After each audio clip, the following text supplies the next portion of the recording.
So, kasama ko po ngayon ang aking mga managers. Dito po amin pong binisita ang atin pong paglilinis sa nabili nating lot, farm lot, na kadugtong po ng itikan ni Ron. Yan po, oh. Yung mga puno po dito, bariw po ito mga kaganang buhay, dito po sa Nabas. Ang Nabas po ay isa pong source ng mga native products made o bariw. Yung mga ginagawa nating sombrero, ginagawa nating mga banig, mga kagandang buhay. Pero kailangan po nating i-clear. Yun, medyo malapad pa po itong area na to. Yan po ang puguan ni Ron. Hanggang doon po, Laguyan ng Bibi. Yan po yung ating nabiling lot. 300 per square meter lang po ito. Pero may source of water po tayo.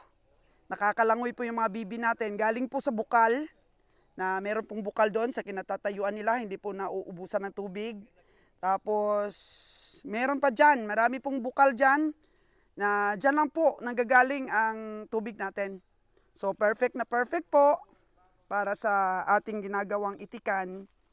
At iba't iba pa pong mga pwede nating alagaan dito. So, mga ka-OFW, hanap kayo ng medyo murang lupa para i-develop. Hindi naman siya masyadong mabundok.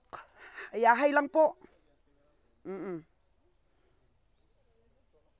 Kaya't ma-inspire po sa aming Itik Pinas journey, sa aming quail farm na i-develop po dito sa lugar na to.